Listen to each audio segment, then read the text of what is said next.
eaters. So I had 8 of them, and if anybody needs a brand new set of odor eaters, I've got some for you. So. All right, we're going to take to a more serious question now. It sounds like y'all are warmed up.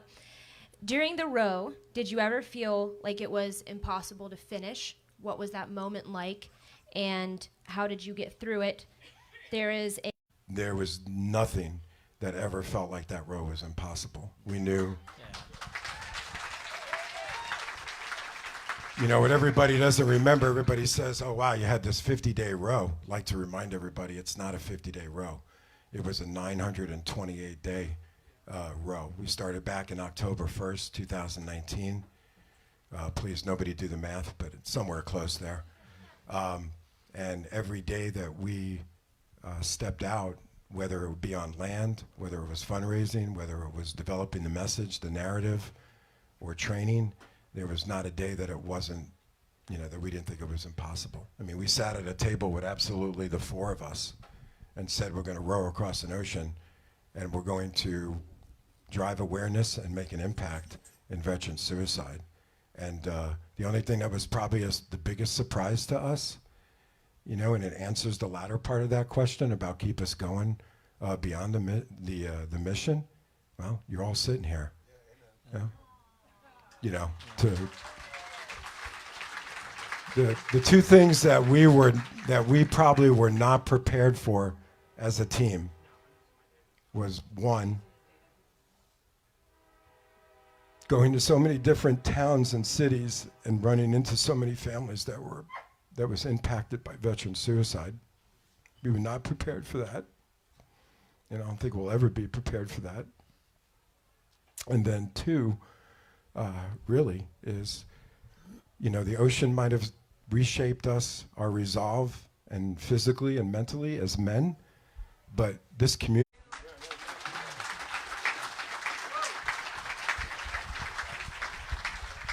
I add to that, back to the question itself, the question itself, but I think the time on the water went quicker for us probably than it did for you guys here. You guys were, it seemed like just talking, I talked to Katie or whatever, it seemed like you guys like, oh my God. For us, it was just kind of routine and just, I think, so I might just be speaking for me, but the time on the water seemed to go a lot quicker than we had anticipated. He's definitely speaking for him. No offense. Yeah, it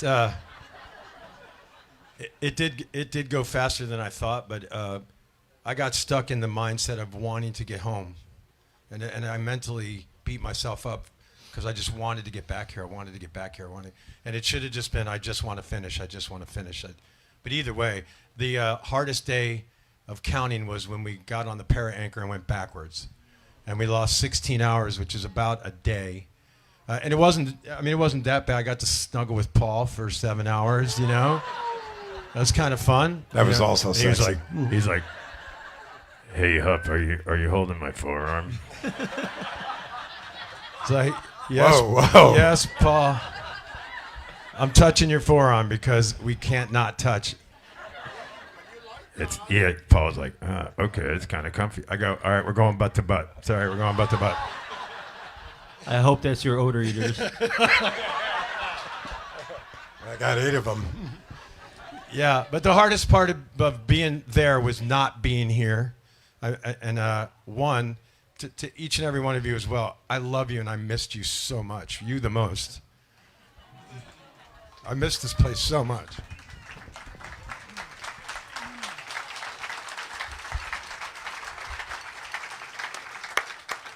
Yeah, I'll just echo what these guys said. The ocean that we rode is not this ocean. I'll just say that first and foremost. We practiced. We knew what we were doing. That was never a doubt.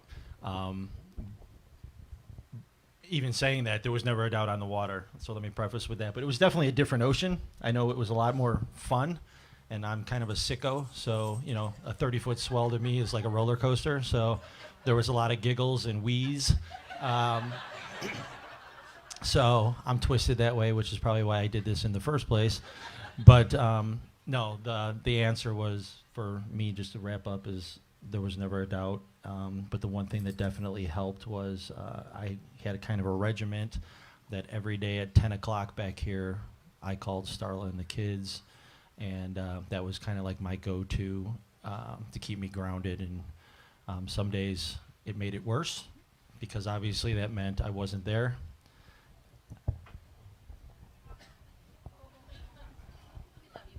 But I was coming home to something, and not to take away from this crowd and how much I love all of you, but she gets precedence over everybody, so.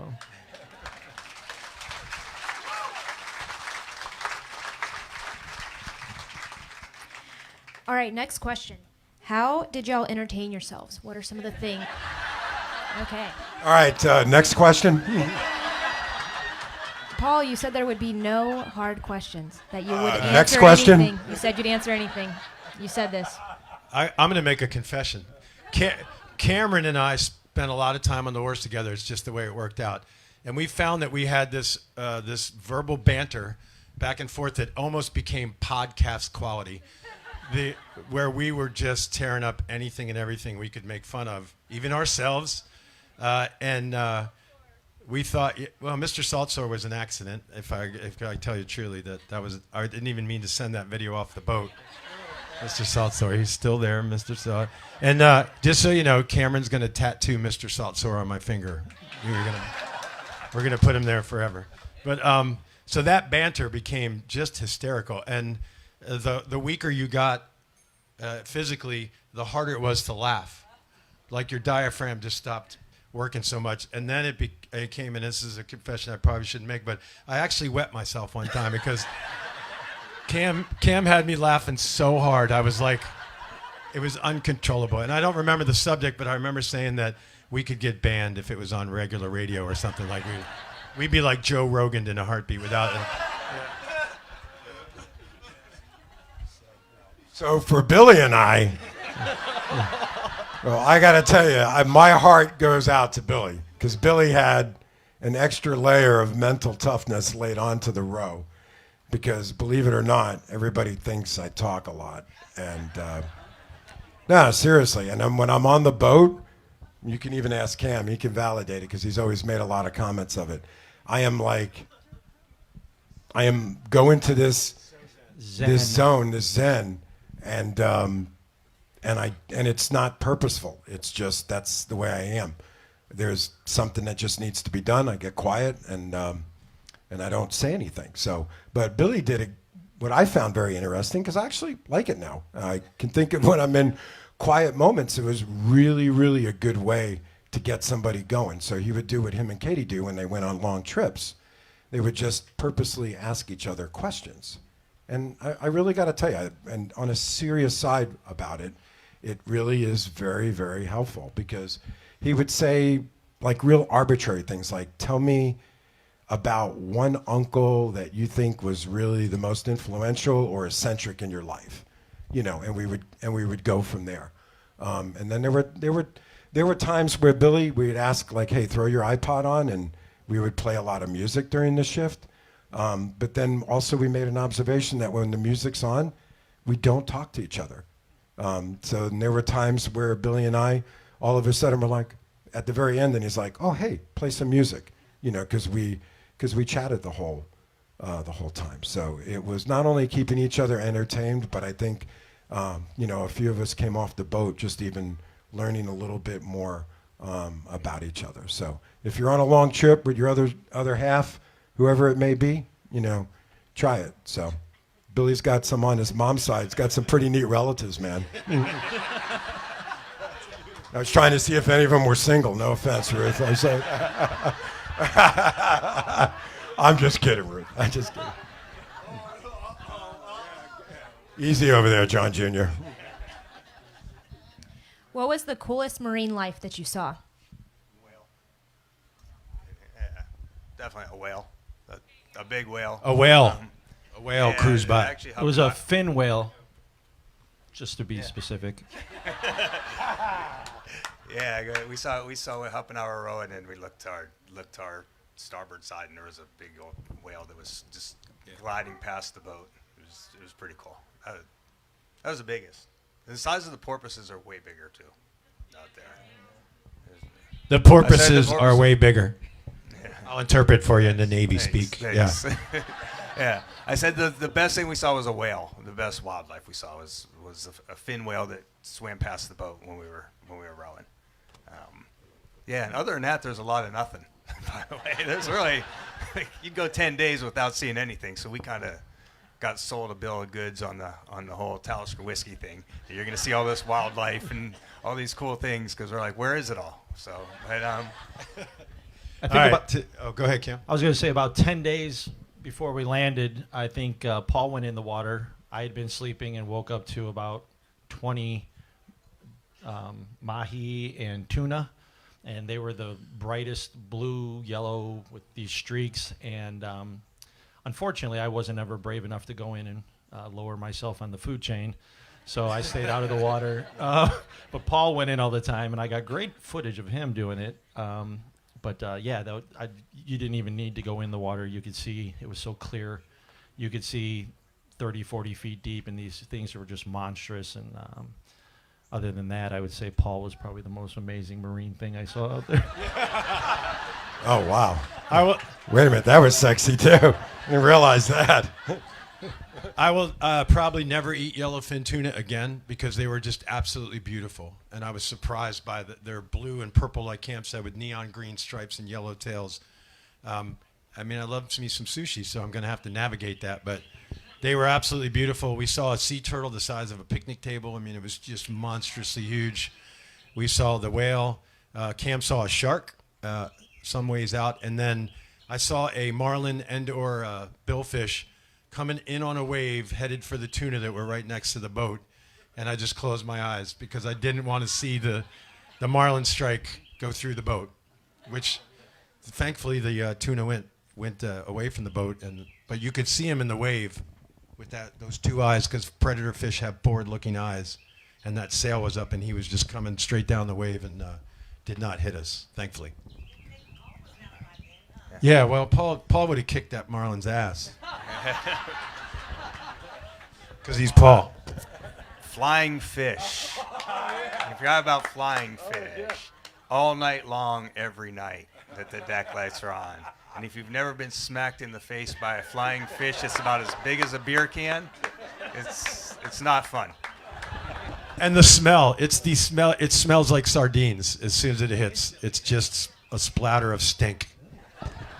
And I got to say, the first night when you're out there, you're like, you go out and, it's at night and they're really attracted. We thought we figured it out really by the lights. So all of a sudden, they're all over the place and we're like, oh yeah, we're picking them out of, by the second night, you're like, man, you're grabbing these things and because they end up being such a nuisance. But if you want, I'm going to add a little bit onto it. So how about something that you can't see, but that is there? So if you want, you could play along with this. Close your eyes for a second. So Billy and I got the opportunity to kind of feel this for a very short period. So imagine that the sky is completely pitch black. There's absolutely no moon. There's no stars, right? And so now you're out in what? I don't know how many square miles of open ocean. The nav light's off, and then all of a sudden, all you just hear is, and you're hearing the blowholes of some dolphin. You're hearing a little bit of the waves, like Billy was just saying, and then you're hearing just the blowholes of a pod of dolphins. You don't really know just how much, right? So you can't see that, but it just gives you the most amazing feeling inside and just the inside to just know that something like that is just so magical. Are there any future endurance events for your cause?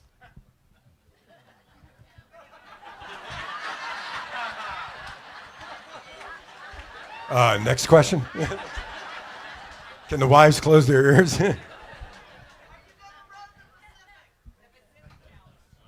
Who the hell was that out in the audience? No.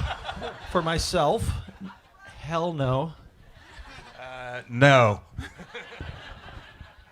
I will be honest. Yes, it's in the back of my mind. I would love to get out in the ocean again. Dummy. Yeah. I already got on the erg to do some rowing, and that's just really personally because I really have fallen in love with rowing. I really actually have. But I will also be honest because I've had this conversation with Billy at night when the stars are out and we're holding hands. Well, one hand, the other hand was rowing, so the other guys know.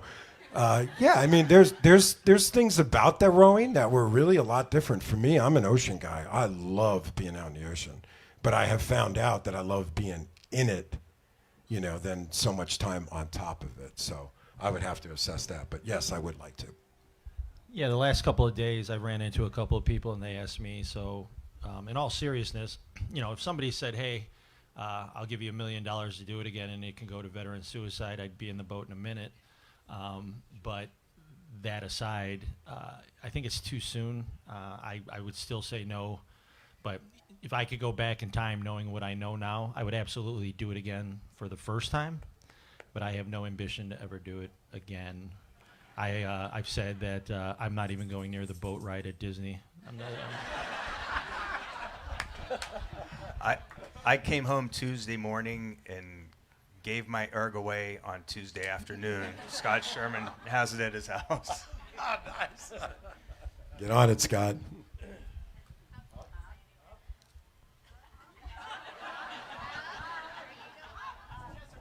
I love my wife. Excellent answer.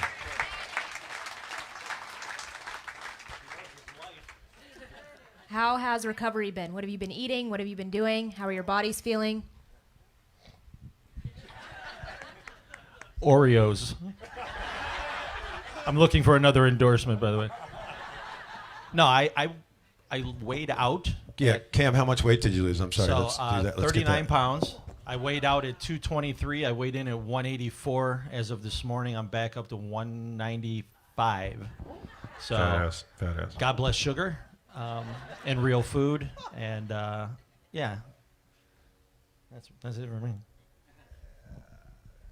I lost 38 pounds and starting to put it back on. And my wife's not too happy with me, but I already registered for 3 triathlons this year. Nice. So we're not gonna, yeah. But yeah, rowing's out, but the weight gain and the recovery's coming back quick. So 22. Yeah. Go ahead, Hub. No, you, Paul. No, you. Go ahead. I insist. All right, 22 so pounds. yeah, I did that purposely. Hup loves me. All right, I'll go. 22 pounds. But I ate every morsel of everything in my food pack every day. And congratulations to me. Because I followed the directions of the people who were in charge. Who said, make sure you eat everything every day. So you're eating 5,000 calories a day if you didn't know that, but you're burning 9. So you're at a negative 4,000 calorie deficit every day. I even ate some of Paul's food, and as you can tell. And I ate some of Cam's food, and we actually all shared some of the best stuff amongst each other. But I ate all my food every day. Yeah, so the reason I want to row again is because of the post-row activities. You just really get to come home and you have a complete license to eat whatever you want. So Ruth took the keys to my car away from me after I came back from the food store the other day. I had a box of Fruit Loops, a box of Sugar Smacks, those big-ass Entenmann chocolate donuts that you throw into the refrigerator, and then you have a nice glass of cold milk, which was lactose-free. And then I think I had some apple pie minis in there. So I got to tell you, every 15 minutes, I've been, eating. So I started out with CrossFit 32034.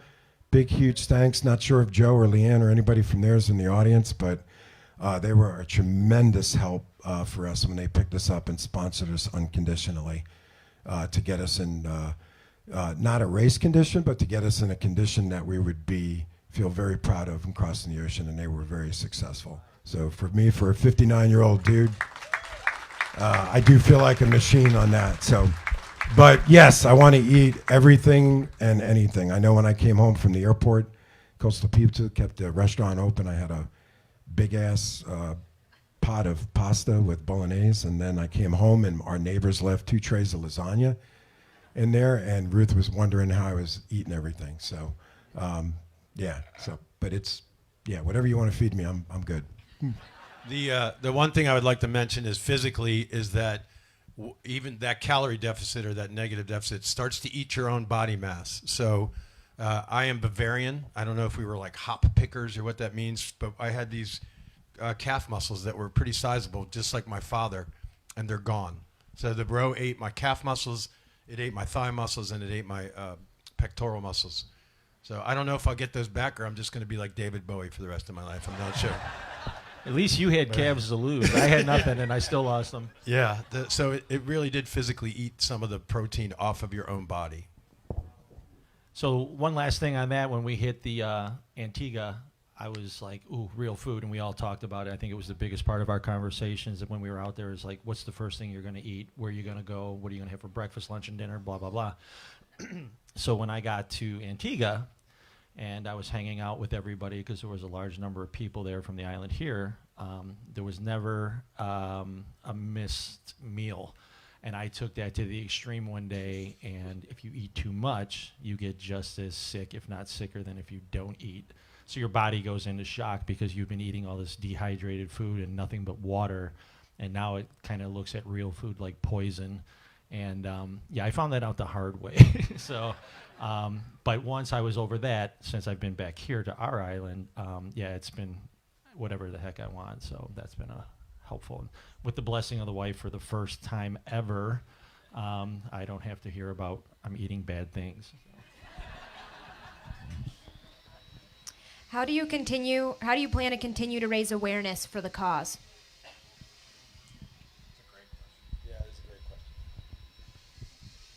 Well, what I would suggest there is, one, that we don't stop talking about it, because from talking to people in the community, thanks, yeah, that's very kind.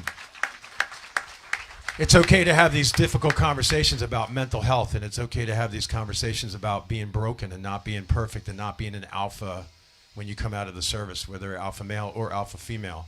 It's okay to be broken, and it's okay to need to get some help to repair yourself when you've suffered something mentally. So that's the first part. We keep talking to each other and loving each other. The second part is, and I don't mean for this to sound like it's us, because it's not. This community has built a kennel at Canines for Warriors that's going to go on for decades. So is that an accurate statement, Steph? I mean, yeah, so what you did on this island and then the campaign that you guys created and funded is building a mega kennel which will train 150 dogs a year to eliminate that waiting list of veterans that are begging for help.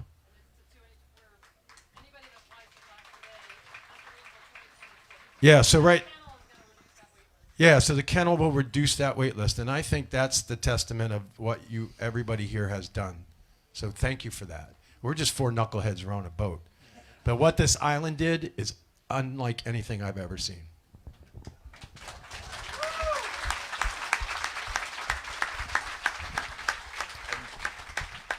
And let's not forget, we still have Cross the Line Foundation here on the island, which is a veteran organization to raise funds for veterans every year. So that'll continue to forever, hopefully, and that's going to be a continuing awareness for veterans issues and concerns.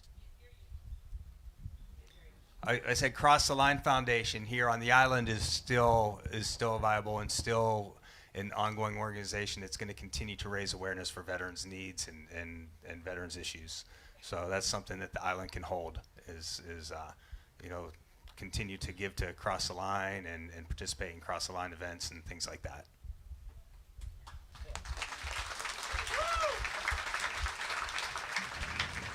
Yeah, this is a question, and a lot of times you won't hear me say I, but this is going to be one of those things where I's coming out because it kind of just reduces down to the individual. Because FOAR from Home, we'll stop. We'll have our last event.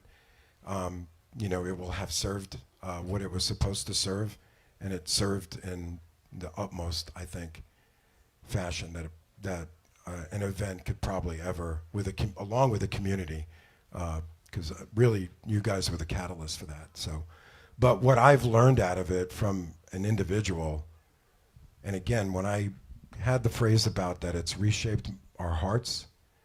So for me, it's really reshaped my heart in just that validation that the smallest things that a community can do can have really the most impact.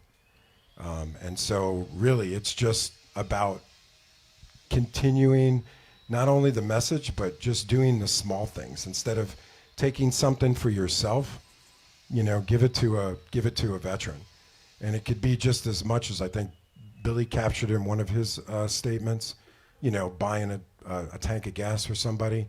But it also could be just really sitting down at a picnic table when you least expect it and you're with a veteran and just to sit and chat. People don't realize that just sometimes a conversation or a sharing of a discussion can really make a difference. But for me individually, to answer the question, the biggest thing that this community gave to all of us was showing that a veteran can repurpose themselves and a veteran can make a difference in any community that they want to.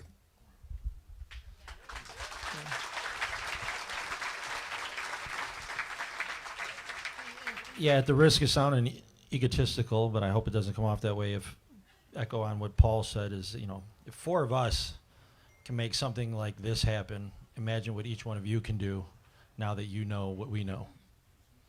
So, that would be my hope.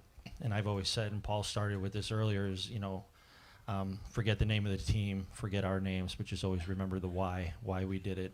Because we're gone in days from now, right? We go back to our regular lives. FOAR from Home is just a name somewhere that everybody kind of remembers, but it fades away. But 22 is not fading away anytime soon. I wish it was. Thank you. But if you do, if you're not here, and everybody else does, no, just that 22. I wish that this solved that problem once and for all, but it's going to be a problem. And, each one of you has something to do with moving forward with that and helping fix, the mentality and the stigma that may be attached to that. So, I plan, I think, answering the question to continue on. I'm never shy. I love to talk. And I will tell anybody about why I did this till my last breath. But when everybody else is bored with that, you start telling people why you think it's important.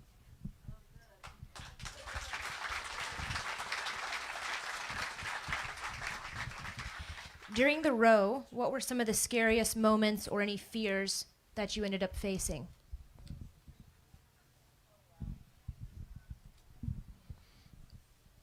So big man, no fear. I had a hard time, and it wasn't really fear, but the hardest thing I dealt with was, 3 days in, we had seasickness. I think by day 3, we were all over it. We had a very cloudy day, and we weren't generating a lot of battery power. The batteries weren't getting any energy. And so we decided that night we weren't going to have any running lights. Well, shockingly to me, I had an issue with perception. And I couldn't see my puddles that I was creating with my oars, nor could I see, I had no, what's the word I'm looking here for, guys? No depth perception. I had no gauge. And the only thing I could think of, Willy Wonka, when they're on the boat, and it looks like they're going 1,000 miles an hour. That's what my brain told me was happening. And I think it was 2 or 3 weeks in, and I got sick all over again. Just totally threw me for a loop, had no idea. I was rowing 1 second, got sick the next. And ironically enough, Paul came out the next shift and started playing this, what I consider beautiful music, Hawaiian music, which I couldn't get enough of from there on in. And it helped me to focus on something that I had never seen before, heard before, and we were able to keep the lights off because at a certain point, also in this time, there was no moon. So it was pitch black. You couldn't see the end of your oars. You could hardly see the guy you were rowing with. And I think that was the biggest setback for me was just all of a sudden no perception, and it really plays tricks with your mind. Yeah. Wow, what a great observation. Yeah, great, Cam. A big one for me was other boat traffic, because every other boat was bigger than us, and some of them were very big, and some of them were doing 20 and 30 knots because they were just trucking across the transit lane. So for me, it was reaching them on the radio. When I knew we would get an alert, they'd be like 6 miles out, 7 miles out. Some of the boats, although you have to speak English to hold a radio license in the world, some of the operators don't speak very well, so it was really hard sometimes to get. But my favorite moment was Cam and I were on oars, and about 6 miles out, just this bright lighted boat, just rows and rows and rows of lights, and I thought, that's really unique. And I go, motor vessel, motor vessel, motor vessel, this is Robo Courageous on With 6. Hello, chaps, this is Queen Mary 2.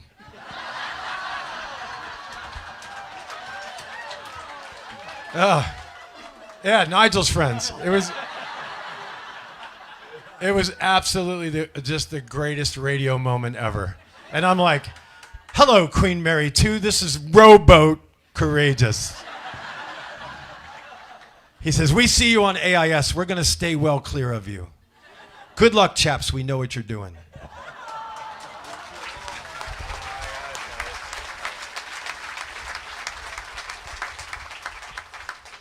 Paul managed to get a date with a Filipino boat captain. we're rowing, and a cargo ship was passing us, and Paul gets on the radio and literally was talking to this Filipino chap for about like half an hour, talking about dinner plans and what is going on. And I was like, what are you trying to get, a date? The guy, trying to hook up with the guy. But I thought it was very comical because he was just going on and on this whole conversation like for half our shift. Actually, yeah, it was really neat. I forgot about that. But yeah, it was, yeah, Billy actually said, I think that guy's got your credit card and your bank account's pretty much gone. So I'm gonna give you something pretty deep on a serious side.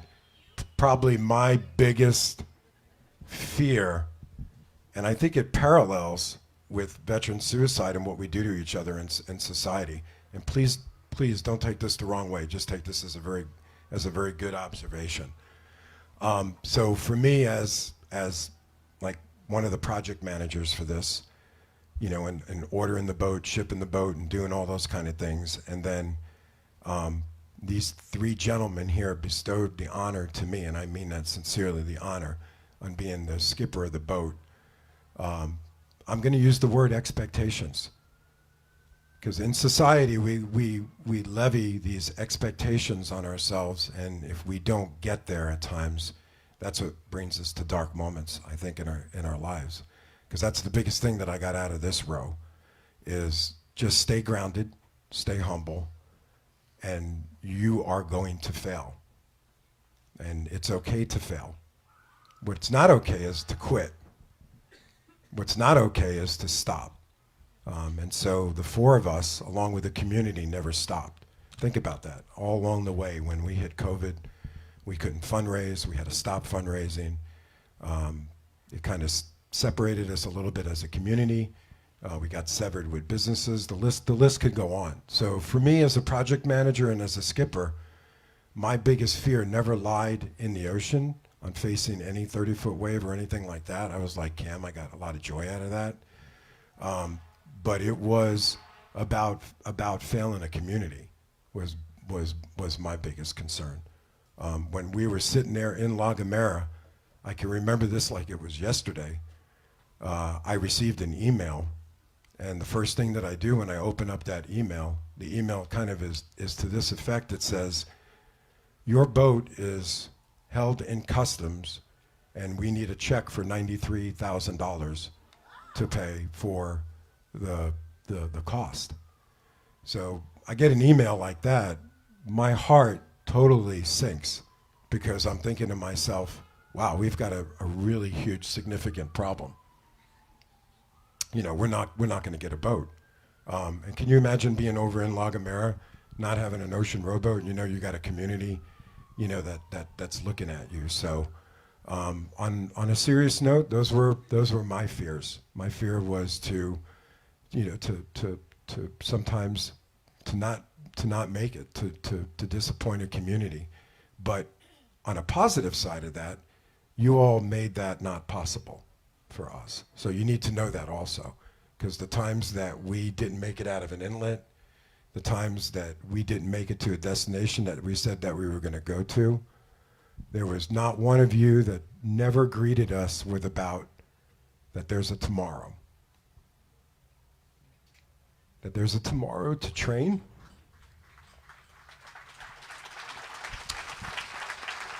And that is what keeps you going.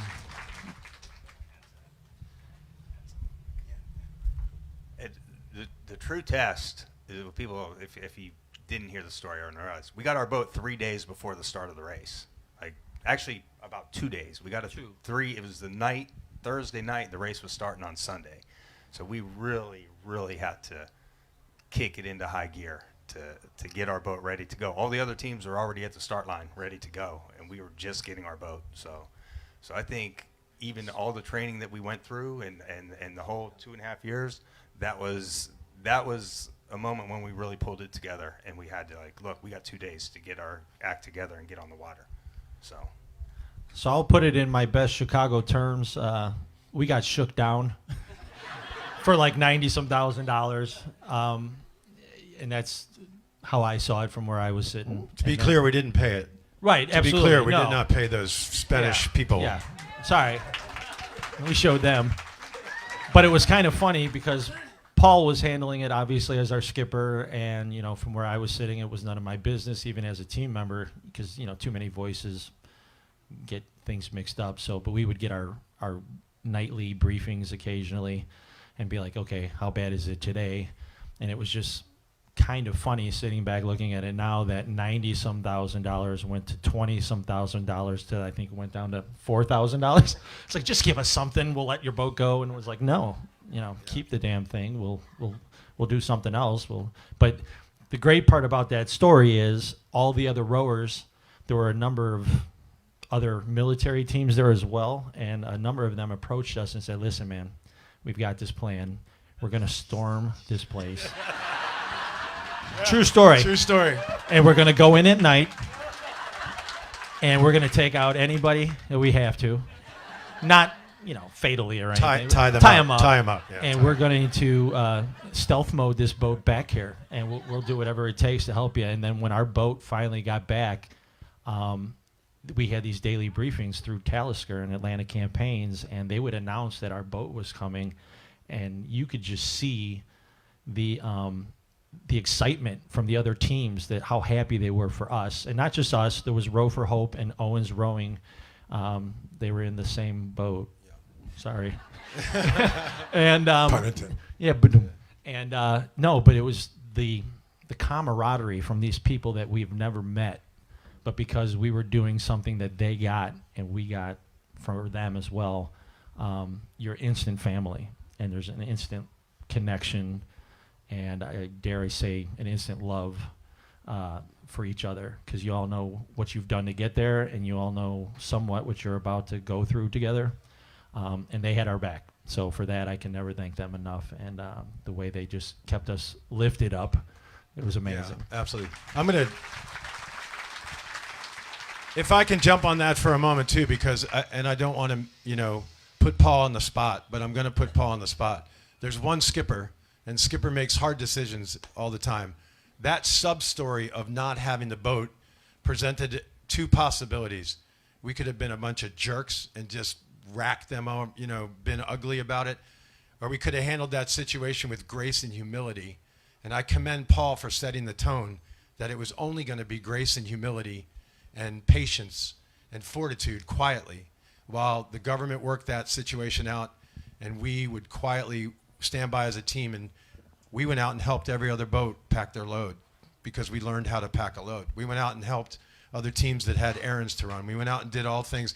And that's Paul, in my opinion. That's what a good skipper does.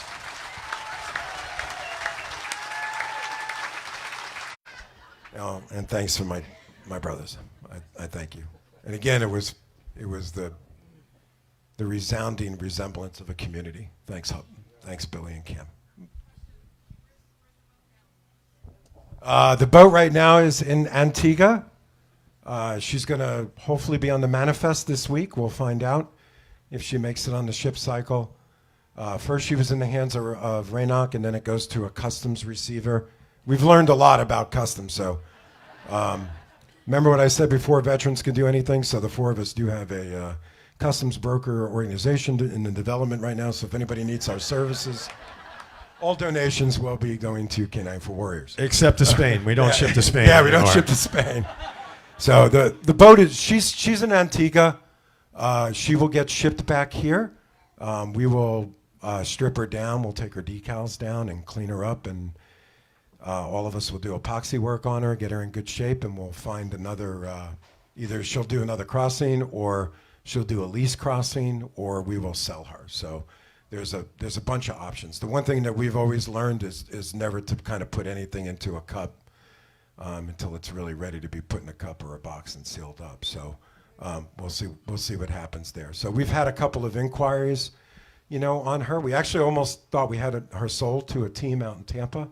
But just as we were searching for a boat, that team made a better decision for a boat that was $20,000 less. But when she does sell or when she does lease, that money only specifically goes back to a veteran organization.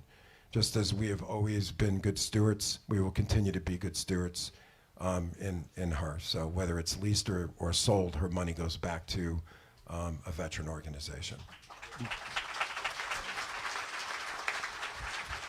She's actually your boat, so no, we're rowing your boat, really. It's a community boat. You all help fund that boat. All right, we have about 30 minutes here, and I just wanted to let everybody know that the crew is going to be leaving right at 2 because they have some prior engagements because of the reschedule. So we just all really appreciate that you let them exit and get out of here comfortably in safety and not miss any of their next events. So now that we are coming to the end, we have some questions about the future, including Courageous. We got that question knocked out. If you have any questions you want to throw in, you can go on your phone to Facebook, and there is a place where you can comment it, and then I'm getting handed those questions live. So you can put them in there if you have any questions you want to share. So with y'all being home, what's in the next chapter of your relationships? Your friendships together, like as a crew, after spending every day together, what does it look like next? Cameron and I are starting a podcast. We haven't figured out the name yet or a host site because it's going to be rated PG-24 or something like that. We're working with Funky Fungi and the Flying Fish. That's the name of our next band. Funky Fungi and the Flying Fish is the name of our new band. There is a great story. Please ask Hup about it. I don't know. Hopefully we all still remain friends and see each other on the island. I'm ready to move forward and move on with my retired life. So. Yeah, I think life, I've got a job I got to get back to on Monday. This place will still be, I'll be looking for who's playing the porch here or who's playing the stage. So life goes back to normal for me. And these guys are part of that normal. So, I don't see anything changing. We're definitely closer, but I don't think I'm going to be like sitting any closer to them as I drink with them or like sitting on their laps or anything, hugging them more than I usually do. But no, I think our friendships were pretty well bonded and founded before this. And, it's just more of the same after this for me. I can tell you that I'm not the same guy I was when I left. I don't feel the same. I feel like I worked too much. Like I worked like 5 or 6 days a week playing music. So I've made a personal commitment to cut that in half. I'm going to play half as much as I played before because I'm 55 and I should slow down a little bit on that part. And I'd like to be more philanthropic. I would like to find this got so big and so beautiful that if I don't take this energy and move forward with it somewhere, in a volunteer or veteran organization, then I'm missing the boat, literally missing the boat. So I want to try to get my life to go in a direction where I can continue to work and help within the veteran community. You know, Canines for Warriors is taking applications because they are, because actually the good news is they're building so many facilities that they have to run them, and there's a job fair on March. Today. Oh, shoot. Steph, can I get an in maybe? No. Anyway, there's lots of possibilities. I would like to work less and be more active in my community and the veteran community and repay some of this love.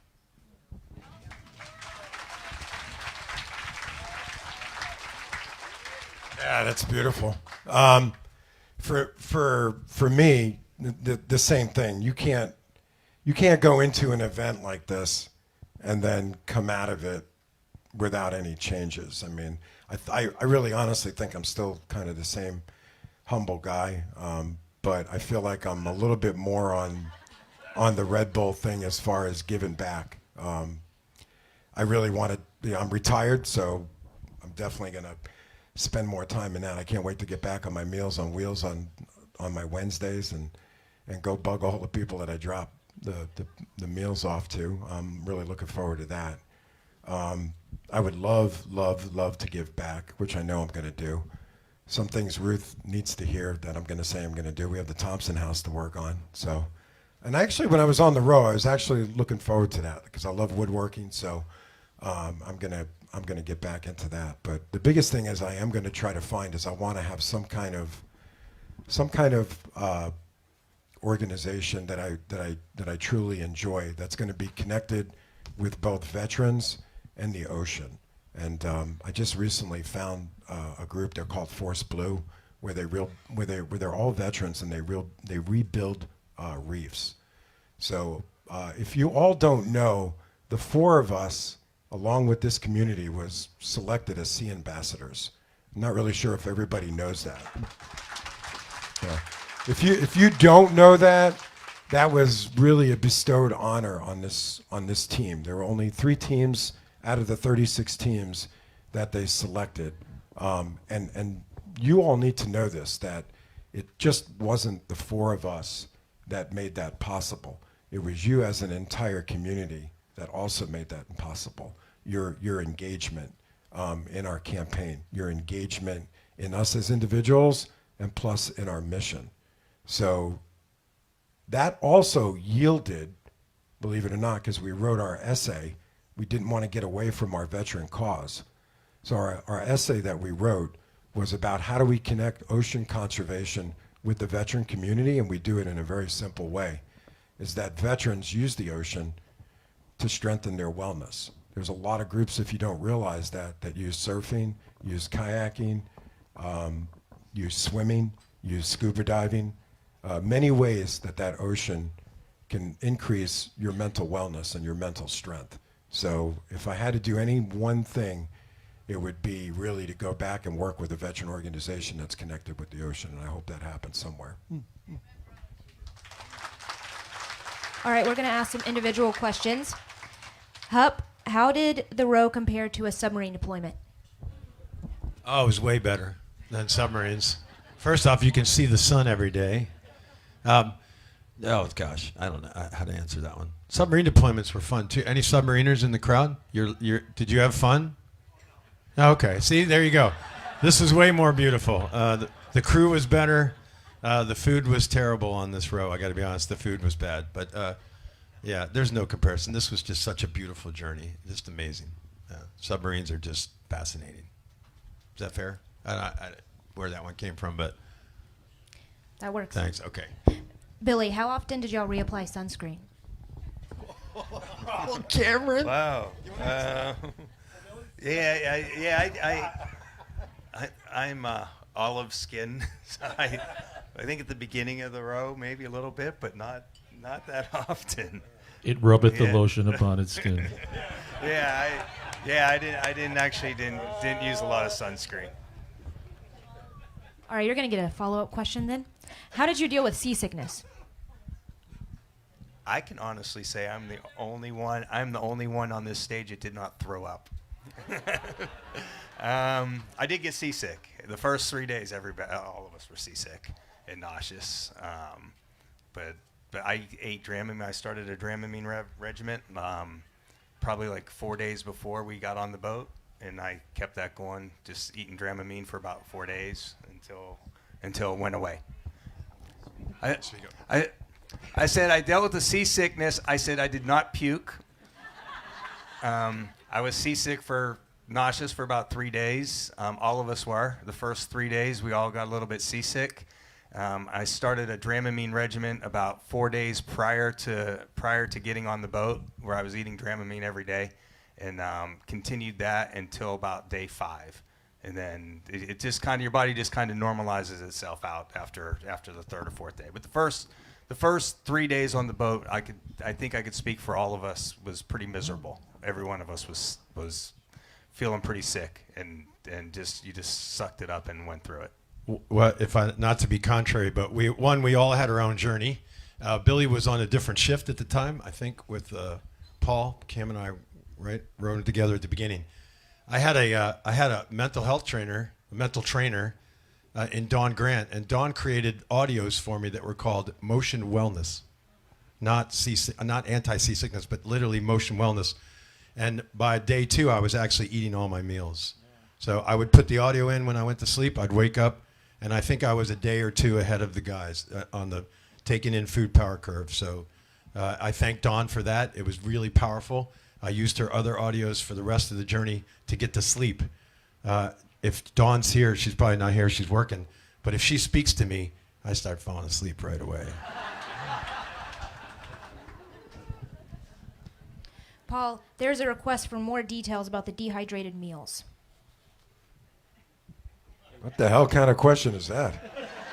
Well, it seemed like you were the subject matter expert, so. Oh, dehydrated meals. He didn't eat them. Yeah, that's why I'm trying to figure out where to. So for me, again, it goes back in arcs to that thing about expectations. People like, oh, were you seasick? Did you struggle here? Did you struggle there? Everything is about, what's that word I told everybody earlier? Expectations. Come on, everybody. This is it's big, because expectations, like people think of seasickness and like, oh man, is that a sign of this or a sign of that? And it's not. Each one of us had our own. What makes each one of us beautiful is that we're individuals, and we each had our own regiment that we did. For me, my journey was figuring out I'm not going to have that mac and cheese or that Himalayan rice. I ended up having oatmeal and granola, and that worked for me. And then I had this plant-based protein powder. And even though I dropped some almost 40 pounds, 40 plus pounds when I got out of there, you can ask these guys. I felt like I had all the energy in the world when I was out there, like when I was rowing. And like what Billy said was real key. The first 3 days are always going to be miserable. You just kind of puke and you go. You puke, you row, you puke, you row. And then, because there's nothing, right? You got to get over that. You got to get over that mentally. So it was a great journey. But to embellish really on the dehydrated foods, I don't know. Paul, can I help you? I can sum up dehydrated food because I ate a lot of it. This up.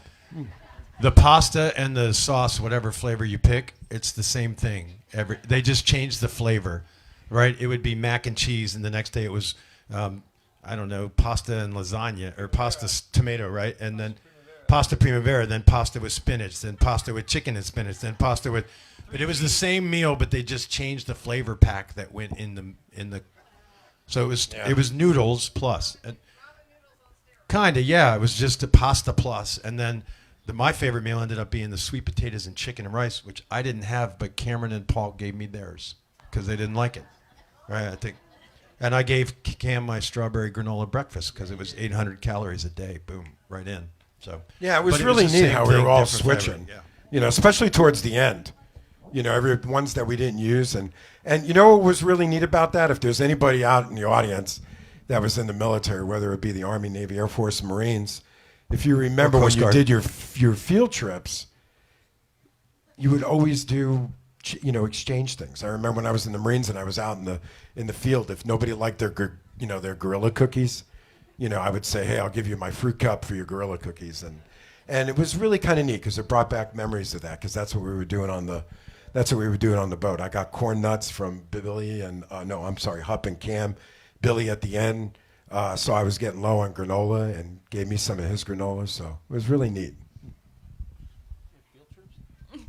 I was trying to think of the Air Force. You were there to my left, and when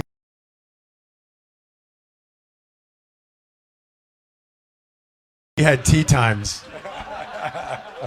I was trying to be gentle. Choose your branch wisely. Raw. Cam, this is for you, but I'm sure the other guys will want to join in. Can you tell us about Christmas Day? It's not that exciting. I slept. True. Didn't I? I slept. So anybody that knows me knows I love Jack Daniels. And I had a flask of Jack in a Jack flask delivered to me in Antigua. In La Gomera.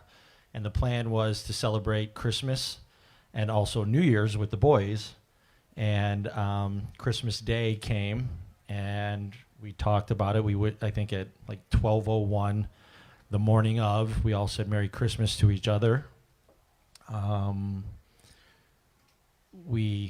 At some point in time, I'm sure we all spoke to our families. But as far as on the boat, Christmas came and went for us. It just was, you keep rowing. I personally came home to a second Christmas. My 7-year-old asked Santa if her elf on the shelf could stay so that she could have an extended Christmas with Dad when she got home. So the Christmas tree's still up at my house. We're not that lazy. We're just... And if you see Christmas ornaments in front of my yard, that's why. I think she's just really smart and figured out a way to get extra gifts for Christmas. But I'd like to think that she loves her dad that much that we got to celebrate a little bit extra. But unfortunately for the four of us, I don't think that... Paul gave us hot chocolate and something. Yeah, we hot found out about that. It was only 103 degrees outside. He gave us hot chocolate. And what was the other thing? It was We got letters. Oh, coffee. Yeah, coffee. Oh, yeah, Coffee and hot chocolate. And then we all had special letters from that was... folks that sent them out. Yeah, thank you. Yeah, the letters were... Because I didn't get Paul bomb. anything. I felt really guilty when he gave me the hot chocolate. I was like, here, have this pasta primavera with chicken and spinach. You guys were sleeping that close. You gave each other something. I still got it. No, I'll tell you, Billy just mentioned the letters. So we got community letters, and we got letters from our family and our friends, and I could tell you, man, those were awesome. I had a card every Friday from Lulu. Every Friday I opened a card. So Friday was my great day. I loved it.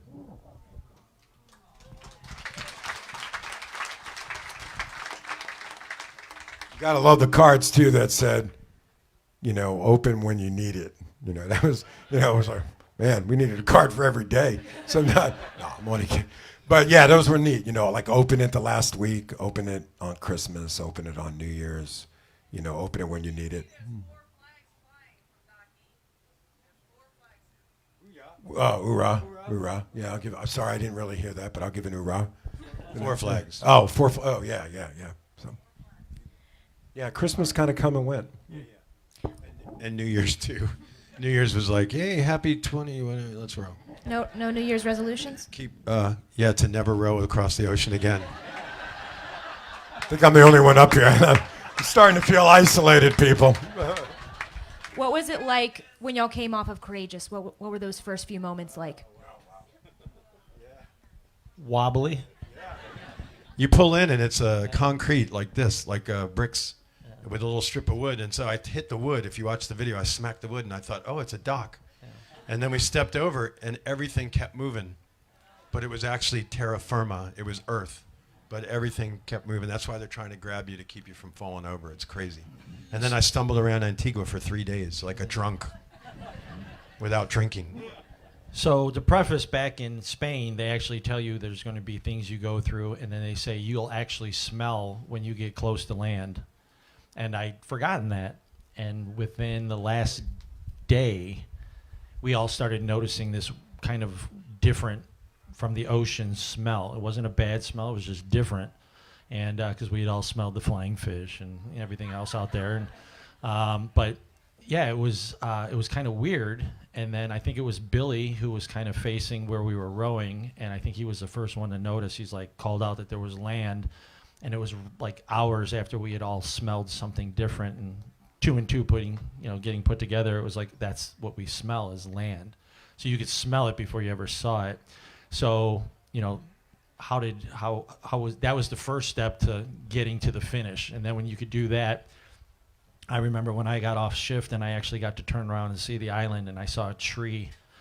It blew my mind because you only see sky and ocean and the other three guys. And seeing a tree for the first time in 51 days, it's something we all take for granted, right? We're sitting around here, but when you haven't seen it, it's like it takes your breath away. And that's how it started. And then you progressively get closer to the finish line. And then I'm guessing many of you saw where we popped the flares.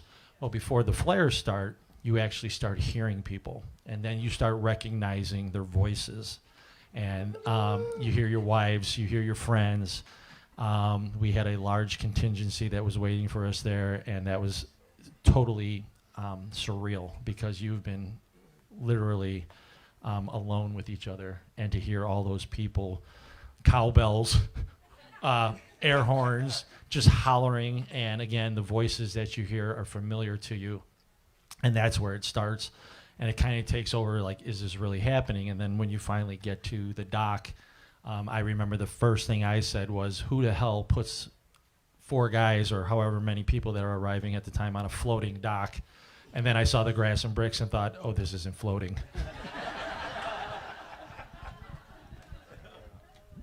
I'll kind of echo on Cam's. It's just, there's like different euphorias. And I think the first one is when you were like 100 miles out.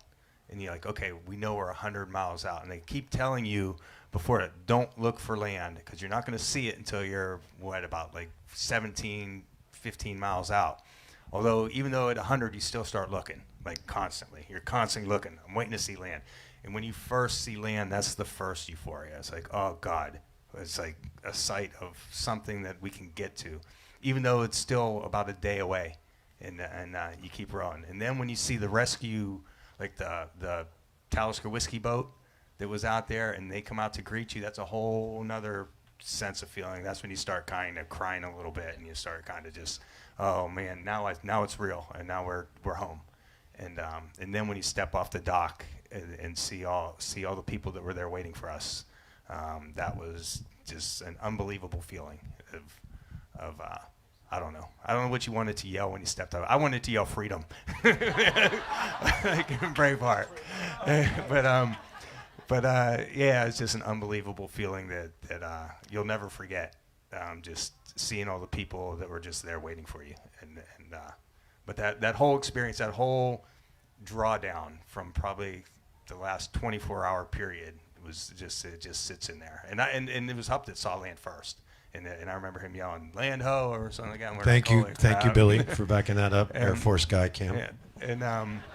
Yeah, and right at that moment, it's like you just felt it. You felt that you're done, even though we weren't done. You felt that you were done because you knew. I was thinking to myself, I could swim there if I have to. I can get off. I can actually get out and make it. But it was a pretty cool feeling. And I don't think any of us rowed as hard as we did that last, 10 minutes, even last hour. Hup started screaming like a cadence, and we didn't care. We kept up with it no matter how fast it was, and I think that boat didn't move as fast as it did that last half hour. Yeah, and for me, steering it was a whole other different sensory overload because when I came around the harbor, their backs are to the harbor, so they can't really see. So my first image of the harbor was industrial based. I actually, when I saw what I now know are the masts for these mega yachts, when I saw these long lit up pipes, I really thought we were pulling into an industrial park.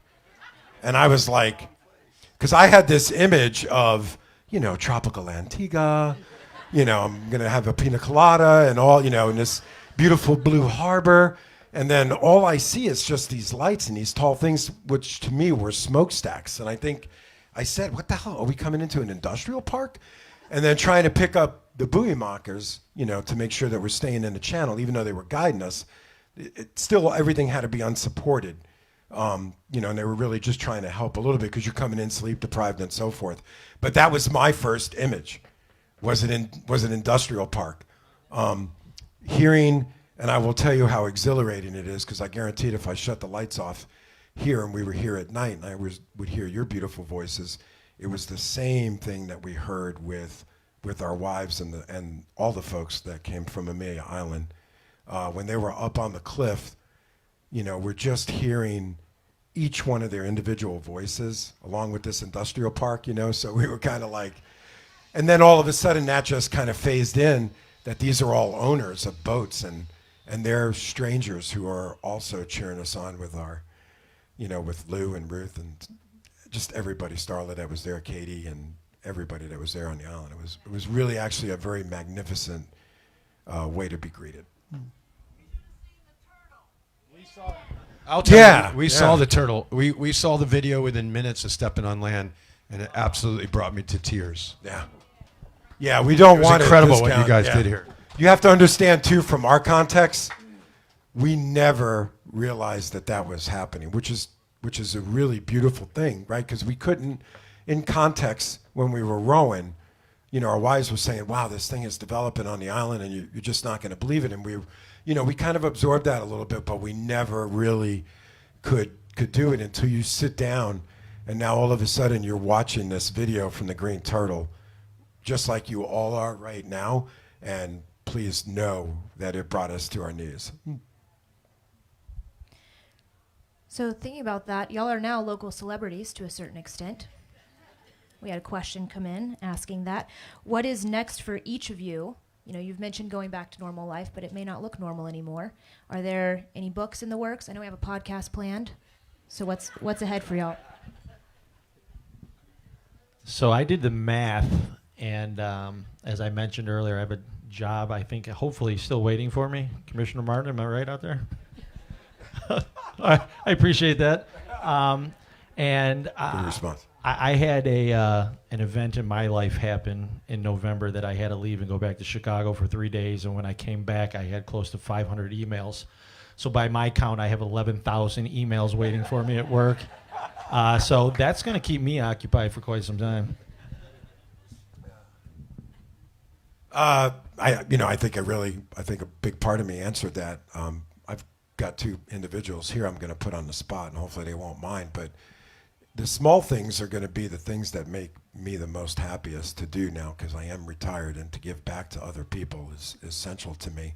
So Hup and I, and we're not discounting Billy or Cam. We just know Cam's going back to work, and Billy's going to be doing triathlons and wants to do other things.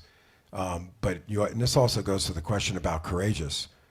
So actually, John Jr. and John, we're going to team up, and when Courageous is here, before we sell her, we're going to take her out for a quick spin, and we're going to actually do a short donation and run a little thing to take John Jr. out on the boat, and we're going to do something for the Special Olympics, just here locally. So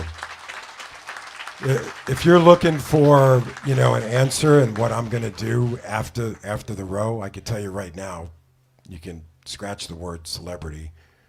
I'm with Billy on that, or hero, or anything like that, because just want to be Paul. Just want to give back. I want to go back bartending and meet a lot of people. I'll drink to that. Yeah, and because that's what makes the journey in life is meeting people and giving back in the smallest of ways. Wow. Yeah, for those of you that don't know me very well, I guess, yeah, I don't consider myself a celebrity or a hero or any of that.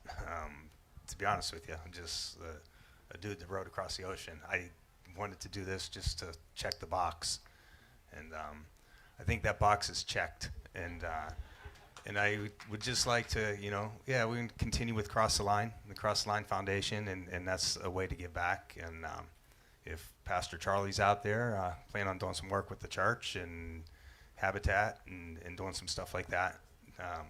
But for the most part, just want to go on with my normal life and hanging out with my boys at PJD's and getting drunk and doing some of that.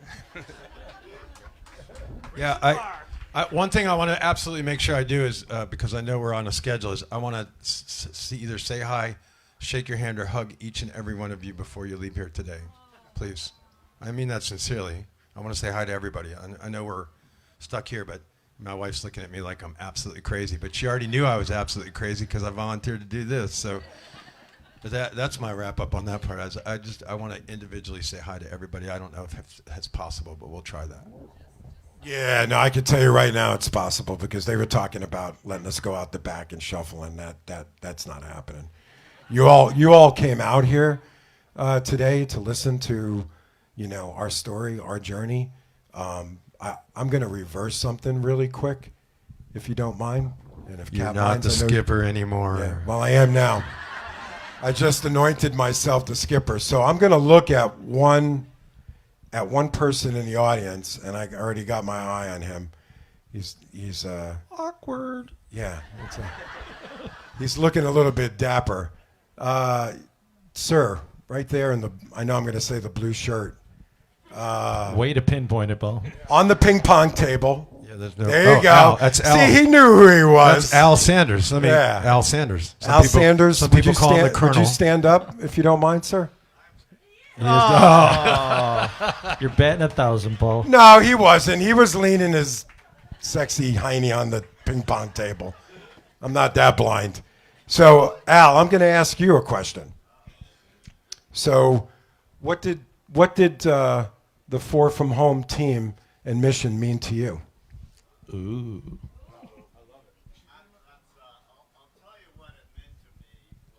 Do you want to come on up here? He's got So a great, Yeah, everybody- come he's on got a up, great Al. We got voice, a Al. mic.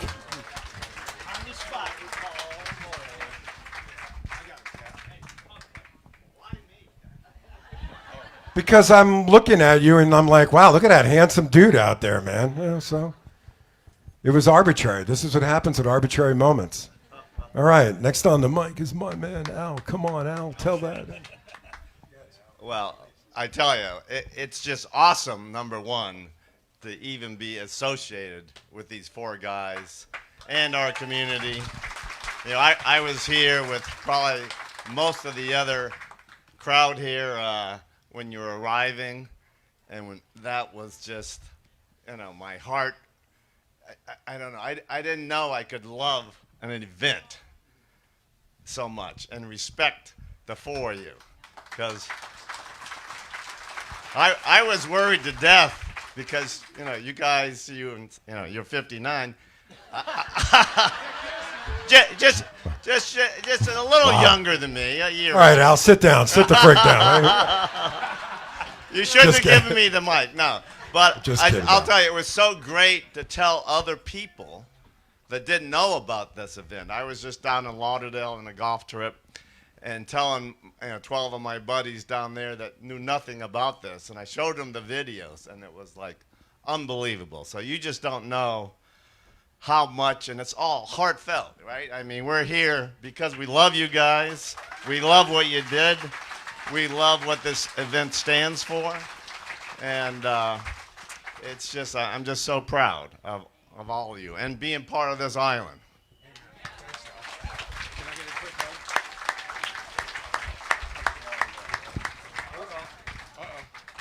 I'd like to say what it means. Now you know why we picked Al. I came up to Well, I'm going to jump up here and say what it means to me. What it means is that there are other veterans who are suffering from PTSD will not do what my nephew did and commit suicide. Other veterans who have suffered from PTSD, sorry, I'm nervous, will not be sleeping 1 hour a night alone, scared, and suffering until their heart explodes, like my friend Sandy's son's heart did. The cause is so much greater than the men and Amen. than any of us. And I'm so thankful that you guys have done this to raise money and awareness, and I appreciate you very much. No, thank you so much. Thank you. Thank you.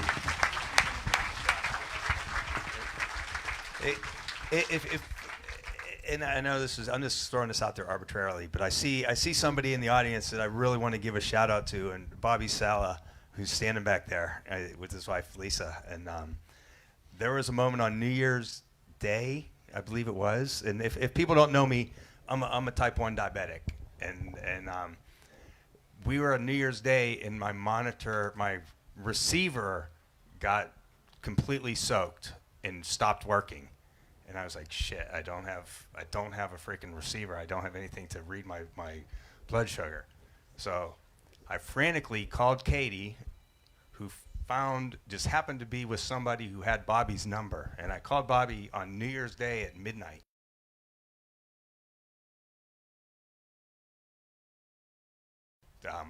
Getting my transceiver and my receiver back together, getting it back online. So I couldn't thank him enough for that. So. Good job, Bobby.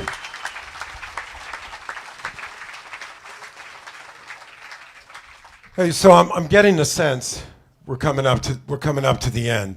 So I'm going to anoint myself skipper again, and No, you're not. I'm going to anoint myself skipper again, and I'm going to put two guys on the spot a little bit that are in our audience, because I'm going to let you know. A lot of our mission was about also championing other veterans. And the two guys, I know I'm not even have to look at them and they're going, oh no, they're going to pick on us and they're going to talk on us. But I know these two guys aren't shy either. And I'm not going to ask them to speak or anything. We're just going to highlight and show who they are. But remember, next year the Talisker will go on again. There will be a bunch of boats that will row in the Talisker. There'll be a bunch of teams that will go out.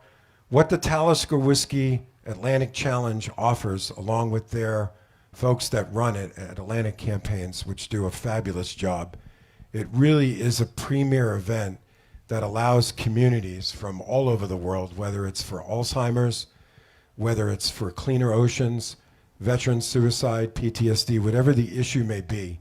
It is actually a beautiful flagship event that allows those people to have a passion to use an extreme support to highlight a problem, in our communities. So back by the bathroom, there's two gentlemen. They're actually really good looking too. One of them's Tosh. I know, look at him now. They're all shy. Yeah. Tosh, Brian, raise your hand. There they are. So they're two veterans. They are having a team of 4 that's going out next year, and we really love their name. Yeah, shut up and row. Shut up and row. Shut up and friggin' row that boat. So that's them. So along with them, there's another team that's going to be out there. They're called Guardians Initiatives. They're out of New Mexico. They're going to row, and they're rowing for first responder suicide. Then there's going to be another veteran team that's going to be out there, and a lot of you probably already know them in the audience. They're Fight or Die. They are going to be a team that's made up of 4 all Air Force veterans. So, and they've got some goals, and I'm trying to think if there's another American team that's going out. I thought there was one more. Salty Science goes out the next year in 2023. There are 4 women that are going out for cleaner oceans out of the Tampa area. Yeah. Oh, man, power. Fist up, man. And I'll tell you what, there's a lot of folks that rock out in that ocean rowing community, whether they're 18, 21, 70, women, men, mixed, whatever it is. It's a great event to watch. But anyway, the message to end with is those teams go out next year, and we're hoping that you all continue to follow the Talisker Whisky Atlantic Challenge. And we hope that you all just champion, their cause, because those two gentlemen are sitting in the back, and they're quiet now. But you know, what was really nice was when we were doing our row. You know, they were really championing us, you know, all the way. So we hope that you find the same thing. And I'll tell you, you learn a lot too about the overseas. These guys, I already saw, along with Fight or Die, they're connecting with a team called Emotive, which is 4 veterans from the UK. And they are also rowing for PTSD, mental wellness. So it's really kind of like a big global event. Any other last thoughts, guys? One more thing you need to know about these guys is if you see a rowboat here, it's not us. They're actually, they've picked Fernandina Beach to stage their boat, and they'll be rowing around the area as well. So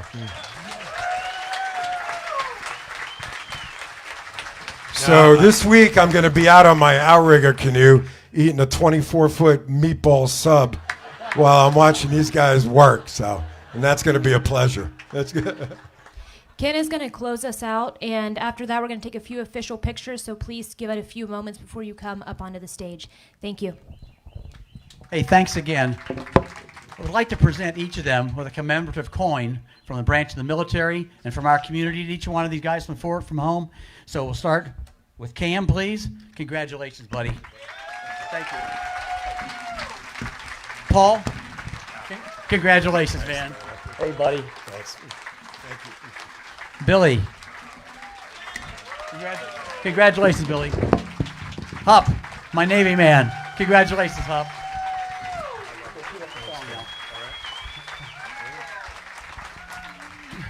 We're going to drape the flag like they did down in Antigua. It's upside down, honey. There we go. We'll let it touch the ground. There you go. Thank you all for coming, everybody, your support.